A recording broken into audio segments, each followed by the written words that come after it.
જ્યારે કોઈ વ્યક્તિ ગુનો આચરે છે ને ત્યારબાદ સજાના ભાગરૂપે તેને જેલમાં જવાનું થાય છે, ત્યારબાદ અંદર તેની સ્થિતિ હોય છે તે સૌથી ખરાબ હોય છે. ન માત્ર તે વ્યક્તિ સજા ભોગવે છે, પરંતુ બહાર રહેલો તેનો પરિવાર, તેના બાળકો, તેના માતા પિતા પણ સજા ભોગવતા હોય છે. આ જે બંદીવાનો છે તેમના બાળકો 10મા ધોરણ, 12મા ધોરણ અને ગ્રેજ્યુએટમાં પાસ થયા હતા અને ડીજીપીના હસ્તે તેમને આજે ઇનામ પણ આપવામાં આવ્યું છે. વૈષ્ણવજન તો તેને કહીએ જે પીડ પરાઈ જાનાને રે. નમસ્કાર, આપ જોઈ રહ્યા છો નવજીવન ન્યૂઝ અને હું છું આપની સાથે તોફિક ગાંચી. કોઈ પણ વ્યક્તિને જ્યારે ગુસ્સો આવે છે કે પછી આયોજનપૂર્વક તે ગુનો આચરતો હોય છે, તે સમજતો હોય છે કે કોર્ટમાં તેને શંકાનો લાભ મળશે ને તે બચી જશે, પરંતુ જો તેના વિરુદ્ધમાં પૂરતા પુરાવા હોય તો કોર્ટની પ્રક્રિયા મુજબ કોર્ટ તેને સજા ફટકારતી હોય છે અને ત્યારબાદ સજા કાપવા માટે તેણે જેલમાં જવું પડે છે. આ જેલનો સમયગાળો હોય છે તે સૌથી પીડાદાયક હોય છે. ન માત્ર તે વ્યક્તિ સજા ભોગવે છે, પરંતુ તેનો પરિવાર જે બહાર છે, તેના માતા પિતા, તેના બાળકો, તે પણ સજા ભોગવે છે અને સજા સામાજિક કિસ્સામાં પણ રહેતી હોય છે. અમદાવાદની સાબરમતી જેલમાં જે બંદીવાનો અંદર છે તેમના બાળકો 10મું ધોરણ, 12મું ધોરણ અને ગ્રેજ્યુએટ જે પાસ થયા છે, આવા સમગ્ર ગુજરાતની જેલોમાં રહેલા જેટલા બંદીવાનો હતા તેમના બાળકોએ આ પરીક્ષા પાસ કરી હતી. તેમને આ જેલ પ્રશાસન દ્વારા એક નઈ ઉમ્મીદ કાર્યક્રમ અંતર્ગત તેમને પ્રોત્સાહિત કરવામાં આવ્યા હતા અને આ મામલે ડીજીપી KN રાવ છે તેમણે પણ પૂરેપૂરી વાત કરી છે. આજના આ કાર્યક્રમમાં જ્યારે આપણે દેશમાં સુશાસનનો દિવસ તરીકે આપણે ઉજવી રહ્યા છે, તે પ્રસંગે આજે અમદાવાદ મધ્યસ્થ જેલ ખાતે આપ સૌને હું આવકારું છું. यहाँ बैठेला તમામ બંદીવાન ભાઈઓ, એમના પરિવારજનો અને એમના જે તેજસ્વી બાળકો यहाँ ઉપસ્થિત છે. મિત્રો, આજનો એ કાર્યક્રમ એક અનોખી કાર્યક્રમ છે અને જુદી પ્રકારની કાર્યક્રમ છે. એને પહેલી વખતે આઝાદી પછી 75 વર્ષ પછી આપણે એ ઉજવી રહ્યા.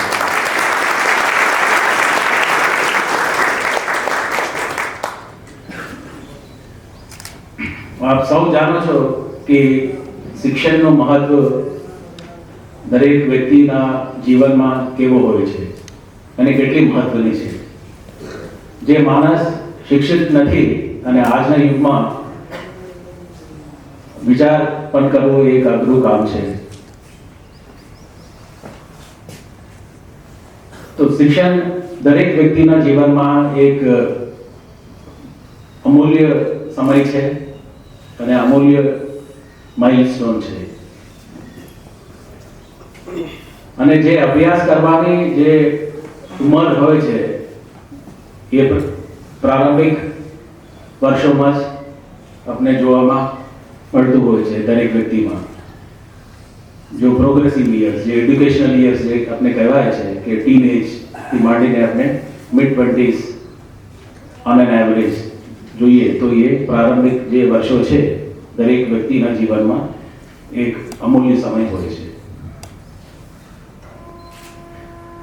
અને અમુક વ્યક્તિઓના જીવનમાં એવો સંઘર્ષ આવે છે, એવો પરિસ્થિતિ નિર્માણ થાય છે ત્યારે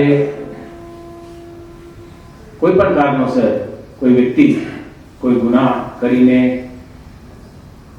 કાયદાકીય પ્રક્રિયાના ભાગરૂપે એ જેલમાં પહોંચી જાય છે. તે વખતે એમને મનમાં શું થતું હશે, કે શું વિચાર આવતો હશે?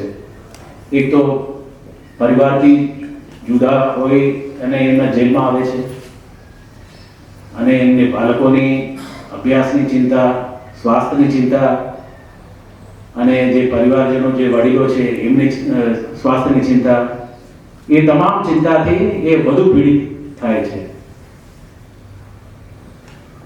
તો સ્વાભાવિક છે કે કોઈ પણ વ્યક્તિ यहाँ જેલમાં આવે તો એમની વિચારો, એમને પરિવાર કેવા છે, દૈનિક જરૂરિયાતો શું છે, કેવી રીતે એ લોકો પહોંચી વળે છે, એમને બાળકોની અભ્યાસ શું છે, એને માતા પિતા અને વડીલો હોય તો એ લોકોની ચિંતા હોય છે.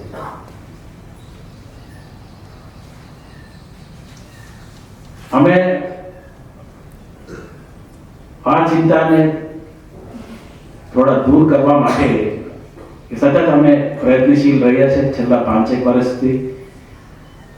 જેટલા પણ આપણે કૈદી ભાઈઓને જે કાયદેકીય મર્યાદામાં રહીને એ લોકોને લાભ આપવાની છે, એમને જે અભ્યાસ કરવાની અથવા સ્કિલ ડેવલપમેન્ટ કરવાની અથવા એમને જીવનમાં કોઈ પણ એક નવી હુનર શીખવાની કોઈ ઈચ્છા હોય તો એ તમામ પૂરી કરવા માટે આપણે છેલ્લા 5 વર્ષથી ઘણા પસંદગી કામો અને પ્રોગ્રામો હાથ ઉપર લીધેલા છે. મને આજે સૌને જણાવતા આનંદ થાય છે કે અમે એક નેમ લઈને આગળ વધ્યું છે કે દરેક કૈદીને દરેક હાથને એક કામ હોવું જોઈએ. એમને કરવા માંગતો હોય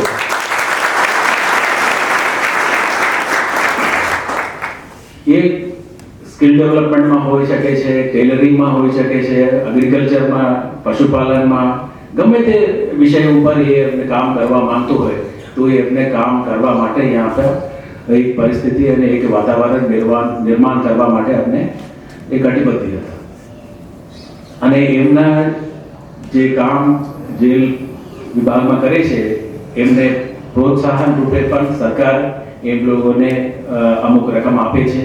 જે સ્કિલ્ડ, સેમી સ્કિલ્ડ અને અનસ્કિલ્ડ જે લેબરનું કામ છે એમાં પણ આપણે ખૂબ વધારો કર્યું છે પિછલા વર્ષમાં અને એને પણ લાભ આપણે કૈદી ભાઈઓને મળ્યો છે. લગભગ 100 પ્રોડક્ટ્સથી આપણે વધારે જેલ ઇન્ડસ્ટ્રીઝ વિભાગ તરફથી પ્રોડક્શન કરવામાં આવે છે અને લગભગ એમને ટર્નઓવર 30 કરોડ જેટલા હોય છે, ફર્નિચરનું, બેકરીનું, બાકી છે.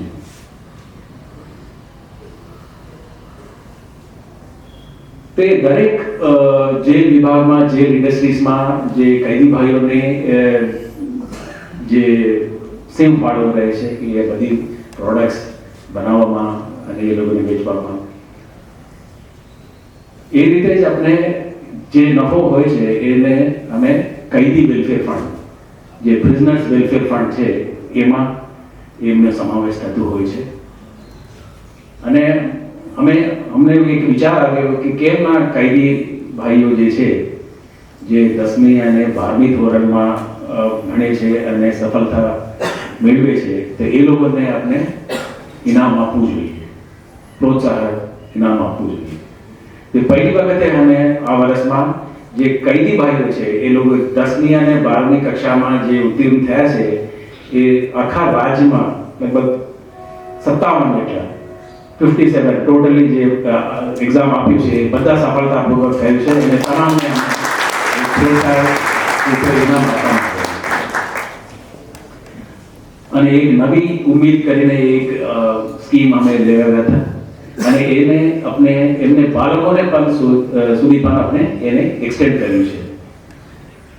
જે રીતે મેં અગાઉ કીધું છે કે જ્યારે કૈદી ભાઈ અંદર જેલમાં હોય છે તો એમની ચિંતા વધારે એમને બાળકોને અભ્યાસ માટે, એમના વડીલોને હેલ્થ માટે હોય છે.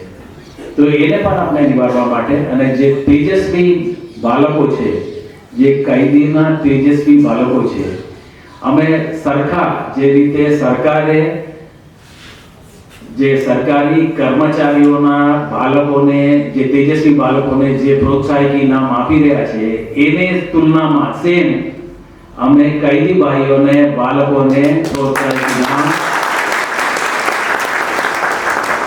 કૈદી વેલફેર ફંડમાંથી આપીએ છીએ.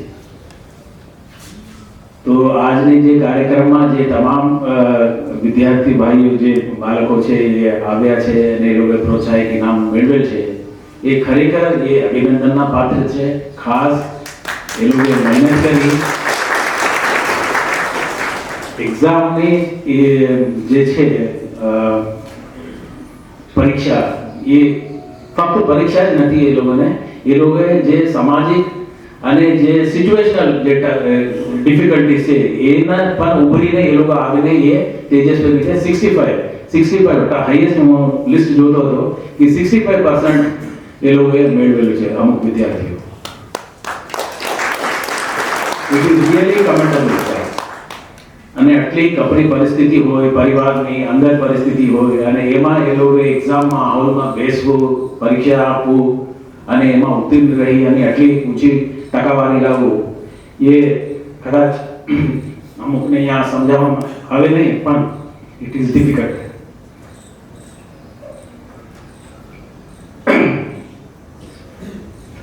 તો વી શુડ અન્ડરસ્ટેન્ડ કે કઈ સિચ્યુએશનમાં એથી આવે છે એ લોકો અને કેવી રીતે એ લોકોએ સામના કરીને એ હાઈ પર્સન્ટેજ એ લોકો મેળવે છે. તો એ લોકોને આપણે બતાવવું જોઈએ કે એને જ આપણે નાનકડી પ્રયાસ આજે આપણે કરી રહ્યા છે. અને આવતા દિવસોમાં પણ અમે એ શિક્ષકો ચાલુ રાખશું અને એ સ્કીમ આગળ પણ વધશે. અને જે કંઈ બાળકો છે અહીંયા એન્જિનિયરિંગ સ્ટ્રીમમાં અથવા મેડિકલ સ્ટ્રીમમાં પણ એ લોકો અભ્યાસમાં ક્રમમાં મેળવશે એડમિશન, તો એમને પણ અમુક સ્કોલરશિપ પણ અમે આપવા માટે અમે કરીશું. એ વિચારશું અને આવતા દિવસોમાં અને કેવી રીતે એ સ્કીમ સ્કોલરશિપનો પણ આગળ દર વર્ષે અને આપી શકાય એ અગર કોઈ એન્જિનિયરિંગ અને મેડિકલ અભ્યાસમાં એ લોકોએ પ્રવેશ મેળવશે તો એ લોકોને પણ અમે અમુક સ્કોલરશિપ આપવા માટે પણ અમે વિચારશું. તો આજે સુશાંતના દિવસે મને એ વિચાર આવ્યો કે આપણે એ તમામ જે કૈદી ભાઈઓ છે, એમને બાળકો છે, આખા રાજ્યમાંથી એમ લોકોને અહીંયા બોલાવીએ, એ લોકોને સન્માન કરીએ. અને એક નાનકડી સ્ટોરી હતી કે જે એક રાજ્યમાં એક એવું એક ગામ હતું કે જેમાં it was known for criminal activities, જે આપણે ગુનાહગારી પ્રવૃત્તિઓ માટે એ પ્રખ્યાત હતી. તો ગમે ત્યારે જે કંઈ પરિસ્થિતિ હોય, જ્યારે વીઆઈપી ડ્યુટી હોય અથવા કોઈ ફેસ્ટિવલ હોય, તો પોલીસ આપણા બોમ્બિંગ કરતા હોઈએ છે. અને સ્વાભાવિક રીતે જ્યાં જે ગામથી વધારે ક્રિમિનલ એક્ટિવિટીઝ હોય તો સ્વાભાવિક રીતે એ જઈને પ્રિવેન્ટિવ એક્શન્સ અને બાકી બધું જે કંઈ કાનૂની કાર્યવાહી છે એ કરતા હોય છે. તો ઇટ વોઝ નોટોરિયસ. એ ગામ એક નોટોરિયસ ગામ હતું. તો આમાં જ્યારે પ્રિવેન્ટિવ ડિટેન્શન આપણે કરતા હતા કે તે વખતે પણ અમુક બાળકો પણ એમાં સંઘર્ષમાં આવી જતા હતા. અને અમુક વર્ષો પછી એ જ ગામમાંથી એક બાળક જે એમને પૂર્વજો એક સમયમાં ગુનેગાર હતા, એમાંથી કોઈ નીકળીને એક પોલીસ ઓફિસર બને છે. તો I would like to C કે હું જોવા માંગુ છું કે જે વિદ્યાર્થીઓ અહીંયા આવે છે એ લોકો પણ ખૂબ આગળ વધી કોઈ પોલીસ ઓફિસર બને, કોઈ કલેક્ટર બને, કોઈ ઉચ્ચ કક્ષાએ આસીન થાય એ જોવા માંગુ છું. તો ખૂબ ખૂબ અને પોલીસ પ્રશાસન તરફથી જે કંઈ માર્ગદર્શન અને જે કંઈ આપણે મદદ જોતી એ તમામ અમે પૂરી પાડવા માટે અમે કટિબદ્ધ છે. અને આવનાર પ્રોગ્રામમાં ઉપસ્થિત તમામ મારા અધિકારી મિત્રો, ખાસ કરીને આઈજી શ્રી અશ્વિન ચૌહાણજી, બાકીના મેરા ડીવાયએસપી અને આખી ટીમ એ લોકોએ ખૂબ મહેનત કરી છે. અને તમામ જે કાર્યક્રમો અને જે પ્રોગ્રામ્સ હું આકાર આપું છું એ લોકોએ ફિલ્ડ ઉપર એ લોકો રોલ આઉટ કરે છે અને ઇમ્પ્લિમેન્ટ કરે છે. એ તમામ ટીમને હું ખૂબ ખૂબ અભિનંદન આપું છું. અને આવતા દિવસોમાં પણ આપણે એક જે રીતે અમદાવાદમાં હેરિટેજ વોક છે, અમારી જેલ ભજીયા હાઉસ આપણે કોરોના કારણે આપણે થોડો વિલંબ થઈ ગયો છે, તો એ પણ કાર્યરત થઈ જશે. G+2 ગ્રાઉન્ડ+2 માળાનું રહેશે. તો એમાં પણ એક બેન્ક્વેટ હોલ રહેશે, મ્યુઝિયમ રહેશે.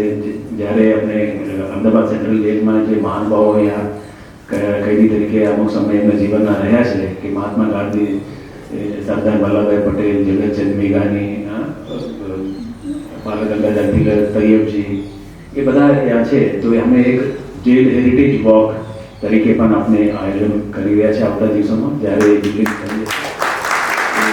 Will open it for public માટે પણ અમે એટલે ખુલ્લો મૂકશું, તાકે એ લોકો આવીને એ જે મહાપુરુષો જે ખોલીઓમાં રહ્યા હતા અને કેવી રીતે જીવન જીવતા હતા, સરદાર વલ્લભભાઈ પટેલના જે આખું એમની જેલ ડાયરી છે એ પબ્લિક ડોમેનમાં પણ છે. જેલમાં જે બંદીવાનો હોય છે તેમના પાસે અંદર દરજી કામ, બેકરી કામ કે અન્ય બીજા કામો તેમના પાસે રહેતા હોય છે અને તેમાંથી તે રોજગારી મેળવી પણ શકતા હોય છે. આ પ્રકારના સમાચાર માટે નવજીવન ન્યૂઝની આ ચેનલને સબસ્ક્રાઇબ અને શેર કરવાનું ભૂલતા નહીં. વૈષ્ણવજન તો તેને કહીએ જે પીડ પરાઈ.